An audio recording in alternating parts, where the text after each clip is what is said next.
শিল্পায়নের বিশ্ব মানচিত্রে চীন এবং ভারতের মতো দেশগুলো যখন দানবীয় শক্তি হিসেবে পরিচিত, তখন তাদের পাশেই নীরবে এক অবিশ্বাস্য শিল্প বিপ্লব ঘটিয়ে চলেছে বাংলাদেশ। আর এই বিপ্লবের জায়গা কোনো বড় শিল্প শহর নয়, উত্তরের একটি জেলা বগুড়া। যেই বগুড়া একসময় দই কিংবা শস্য ভাণ্ডার হিসেবে পরিচিত ছিল, সেই বগুড়াই এখন হালকা প্রকৌশল শিল্পে এমন এক উচ্চতায় পৌঁছেছে যা চীন ও ভারতের মতো শক্তিশালী দেশকেও পেছনে ফেলেছে। আজকের প্রতিবেদনে আমরা বগুড়ার সেই অভাবনীয় সাফল্যের গল্পই তুলে ধরব। কিভাবে একটি ছোট জেলার কারিগরদের হাত ধরে দেশীয় যন্ত্রাংশ শিল্প শুধু আমদানি নির্ভরতা কমায়নি, বরং বিশ্ববাজারে মেড ইন বাংলাদেশ ট্যাগকে এক নতুন পরিচয়ে পরিচিত করছে। বগুড়ার এই গল্পের শুরুটা কিন্তু আজকের নয়, এর শুরু প্রায় 3 দশক আগের এক ক্ষুদ্র প্রচেষ্টার মধ্যে। 90-এর দশকের সেই সময়ে যখন দেশের কৃষি এবং শিল্প খাত প্রায় পুরোটাই বিদেশি যন্ত্রপাতির উপর নির্ভরশীল ছিল, তখন বগুড়া শহরের কয়েকটি ওয়ার্কশপে নিতান্তই ঘরোয়া উদ্যোগে শুরু হয়েছিল সেচ পাম্পের মতো ছোটখাটো যন্ত্রাংশ তৈরির কাজ। উদ্দেশ্য ছিল একটাই, স্থানীয় কৃষকদের চাহিদা মেটানো এবং বিদেশি পণ্যের চড়া দামের বিকল্প তৈরি করা। সেই ছোট উদ্যোগই আজ এক মহীরুহে পরিণত হয়েছে। বর্তমানে বগুড়া শহর এবং এর আশেপাশের এলাকা জুড়ে ছড়িয়ে ছিটিয়ে রয়েছে প্রায় 6 শতাধিক ছোট বড় কারখানা। এই কারখানাগুলো সম্মিলিতভাবে এক বিশাল শিল্পনগরীর আকার নিয়েছে, যা শুধু বগুড়ার অর্থনীতিকেই সচল রাখেনি, দেশের শিল্প খাতেও এক নীরব স্তম্ভ হিসেবে কাজ করছে। সরকারি হিসাব অনুযায়ী এই শিল্পে সরাসরি কাজ করছেন প্রায় 3000 দক্ষ কারিগর ও শ্রমিক।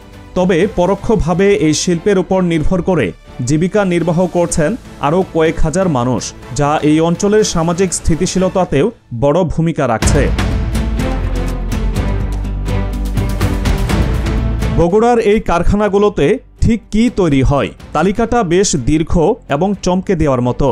এখানকার দক্ষ কারিগরদের হাতে তৈরি হচ্ছে প্রায় 2000 ধরনের বিভিন্ন যন্ত্র ও যন্ত্রাংশ। ধান কাটার আধুনিক যন্ত্র থেকে শুরু করে power tiller, centrifugal pump, piston, এমনকি জৈব সার তৈরির মতো জটিল মেশিনও তৈরি হচ্ছে এখানে। শুধু কৃষি নয়, টেক্সটাইল, গার্মেন্টস, সিমেন্ট এবং পাটকলের জন্য প্রয়োজনীয় ভারী খুচরা যন্ত্রাংশও এখন বগুড়ার কারিগরদের হাতেই তৈরি হচ্ছে। এই শিল্পের অর্থনৈতিক প্রভাবও বিশাল। স্থানীয় উদ্যোক্তাদের দেওয়া তথ্য মতে বগুড়ার এই হালকা প্রকৌশল শিল্প খাতে বার্ষিক লেনদেন বা টার্নওভারের পরিমাণ প্রায় 3 থেকে 4 হাজার কোটি টাকা। এই বিপুল পরিমাণ অর্থ দেশের অর্থনীতিতে যোগ হচ্ছে কোনোরকম বিদেশি বিনিয়োগ বা সহায়তা ছাড়াই, শুধুমাত্র স্থানীয় উদ্যোক্তা আর কারিগরদের মেধা ও পরিশ্রমের উপর ভর করে।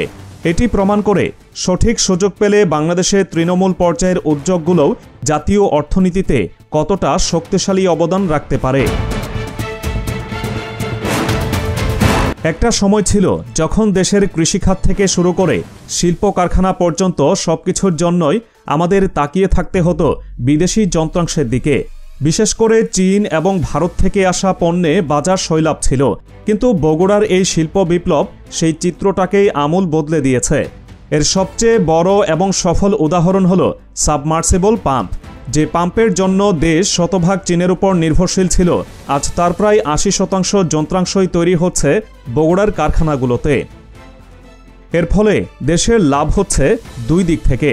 প্রথমত, প্রতি বছর কোটি কোটি টাকার বৈদেশিক মুদ্রা সাশ্রয় হচ্ছে, যা দেশের রিজার্ভকে শক্তিশালী করছে। দ্বিতীয়ত, দেশের কৃষকরা এখন অনেক সুলভ মূল্যে উন্নত মানের কৃষি সরঞ্জাম পাচ্ছেন। যেখানে বিদেশি পাম্পের দাম আকাশ ছোঁয়া, সেখানে বগুড়ায় তৈরি পাম্প গুণগত মানে প্রায় সমান হওয়া সত্ত্বেও দামে অনেক সাশ্রয়ী। ফলে কৃষকদের উৎপাদন খরচ কমছে এবং তারা আরও লাভবান হচ্ছেন। ক্রেতাদের মধ্যে এখন মেড ইন বগুড়া পণ্যের প্রতি এতটাই আস্থা তৈরি হয়েছে যে তারা বিদেশি পণ্যের পরিবর্তে দ্বিধাহীনভাবে দেশীয় পণ্যকেই বেছে নিচ্ছেন। বগুড়ার এই সাফল্যের সীমানা এখন আর দেশের মধ্যে সীমাবদ্ধ নেই। দেশের অভ্যন্তরীণ চাহিদা মিটিয়ে এখানকার কারখানায় তৈরি হওয়া যন্ত্রাংশ এখন পাড়ি জমাচ্ছে বিশ্বজুড়ে। মধ্যপ্রাচ্যের দেশগুলো, আফ্রিকা মহাদেশ এবং দক্ষিণ পূর্ব এশিয়ার বিভিন্ন দেশে এখন নিয়মিত রপ্তানি হচ্ছে বগুড়ার পণ্য। এর মাধ্যমে প্রতি মাসে দেশে আসছে লাখ লাখ ডলারের বৈদেশিক মুদ্রা। তাই এটি কোনো বাণিজ্যিক সাফল্য নয়, বিশ্ব দরবারে বাংলাদেশের শিল্প সক্ষমতার এক নতুন বিজ্ঞাপন। যেখানে প্রতিবেশী দেশ ভারত বিশাল সরকারি ও বেসরকারি বিনিয়োগ নিয়ে হালকা প্রকৌশল শিল্পে আধিপত্য বিস্তারের চেষ্টা করছে, সেখানে বগুড়ার উদ্যোক্তারা নিজেদের সীমিত পুঁজি এবং অদম্য ইচ্ছাশক্তি দিয়ে অর্থনৈতিক বাজারে জায়গা করে নিচ্ছেন। এটি প্রমাণ করে পণ্যের গুণগত মান এবং সঠিক মূল্য নির্ধারণ করতে পারলে যে কোনো বাজারেই প্রতিযোগিতা করা সম্ভব। বগুড়ার এই রপ্তানি সাফল্য বাংলাদেশের জন্য এক বিরাট গর্বের বিষয়। এই অবিশ্বাস্য সাফল্যের পেছনের মূল চালিকা শক্তি হল বগুড়ার উদ্যোক্তাদের সাহস এবং শ্রমিকদের অসাধারণ প্রতিভা। এখানকার অধিকাংশ কারিগরেরই হয়তো কোনো বড় প্রাতিষ্ঠানিক বা প্রযুক্তিগত ডিগ্রি নেই, কিন্তু তাদের রয়েছে এক বিরল ক্ষমতা, যে কোনো বিদেশি যন্ত্রাংশ দেখে হুবহু সেটির একটি অনুলিপি তৈরি করে ফেলার দক্ষতা। কোনো ধরনের বিদেশি নকশা, ড্রয়িং বা কারিগরি সহায়তা ছাড়াই শুধু একটি নমুনাকে সামনে রেখে তারা এমন সব জটিল যন্ত্রাংশ তৈরি করেন যা দেখে অনেক সময় বড় বড় প্রকৌশলীরাও অবাক হয়ে যান। এই মেধা প্রজন্ম থেকে প্রজন্মে স্থানান্তরিত হয়েছে। এখানকার কারিগররা কাজ করতে করতেই শেখেন। তাদের এই প্রায়োগিক জ্ঞান যে কোনো পুঁথিগত বিদ্যার চেয়ে অনেক বেশি কার্যকর। এই মেধা আর কঠোর পরিশ্রমের সমন্বয়ে বগুড়ার হালকা প্রকৌশল শিল্প আজ চীন বা ভারতের মতো শিল্পোন্নত দেশগুলোর সঙ্গে পাল্লা দেওয়ার সাহস দেখাচ্ছে। যেখানে অন্যরা ভারী বিনিয়োগ এবং প্রযুক্তির উপর নির্ভর করে, সেখানে বগুড়ার শক্তি তার মানব সম্পদ। তবে এমন বিশাল সম্ভাবনার বিকাশের পথে বেশ কিছু চ্যালেঞ্জও বিদ্যমান। এই শিল্পের অগ্রযাত্রাকে যা প্রতিনিয়ত বাধাগ্রস্ত করছে। এর মধ্যে প্রধান সমস্যা হলো আধুনিক যন্ত্রপাতির অভাব। এখানকার বেশিরভাগ কারখানাতেই এখনও পুরনো প্রযুক্তির মেশিন ব্যবহার করা হয়, যা উৎপাদন প্রক্রিয়াকে ধীর করে দেয় এবং পণ্যের ফিনিশিংয়ে প্রভাব ফেলে। এর পাশাপাশি রয়েছে প্রশিক্ষিত জনবলের স্বল্পতা। যদিও এখানকার কারিগররা প্রতিভাবান, কিন্তু আধুনিক প্রযুক্তি যেমন সিএনসি মেশিন বা লেজার কাটিং টেকনোলজির উপর তাদের প্রাতিষ্ঠানিক প্রশিক্ষণ নেই। আরেকটি বড় বাধা হলো পর্যাপ্ত অর্থায়নের সংকট। ব্যাংক বা আর্থিক প্রতিষ্ঠানগুলো থেকে সহজ শর্তে ঋণ না পাওয়ায় অনেক সম্ভাবনাময় উদ্যোক্তা তাদের কারখানার পরিসর বাড়াতে পারছেন না। উদ্যোক্তাদের মতে সরকার যদি এই খাতকে গুরুত্ব দিয়ে কিছু পদক্ষেপ গ্রহণ করে, তাহলে এর বিকাশ আরও বহুগুণে বেড়ে যাবে। তাদের দাবিগুলোর মধ্যে অন্যতম হল প্রশিক্ষিত শ্রমিক তৈরির জন্য একটি বিশেষায়িত টেকনিক্যাল ইনস্টিটিউট স্থাপন, উদ্যোক্তাদের জন্য সহজ শর্তে ব্যাংক ঋণের ব্যবস্থা করা এবং ছড়িয়ে ছিটিয়ে থাকা কারখানাগুলোকে একটি সুনির্দিষ্ট শিল্পাঞ্চল বা ইন্ডাস্ট্রিয়াল জোনের আওতায় নিয়ে আসা।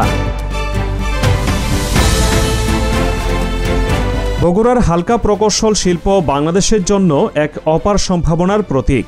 এটি দেখিয়েছে যে বিদেশি নির্ভরতা কমিয়ে কিভাবে আত্মনির্ভরশীল হওয়া যায়। স্থানীয় উদ্যোক্তা এবং শ্রমিকদের অদম্য ইচ্ছাশক্তি আর উদ্ভাবনী ক্ষমতা প্রমাণ করেছে সঠিক পরিবেশ এবং নীতিগত সহায়তা পেলে বাংলাদেশ যে কোনো ক্ষেত্রেই বিশ্বমানের সাফল্য অর্জন করতে পারে। সরকারের সামান্য পৃষ্ঠপোষকতা পেলে বগুড়ার এই শিল্প শুধু চীন বা ভারতকে টেক্কা দেওয়াই নয়, বিশ্বজুড়ে মেড ইন বাংলাদেশ ট্যাগকে গুণগত মান এবং আস্থার এক নতুন শিখরে পৌঁছে দিতে সক্ষম হবে। বগুড়ার এই নীরব বিপ্লব এখন আর কোনো স্বপ্ন নয়, এটি এক উদীয়মান বাংলাদেশের বাস্তব প্রতিচ্ছবি, যা আগামীর পথে পুরো দেশকে নতুন করে স্বপ্ন দেখাচ্ছে।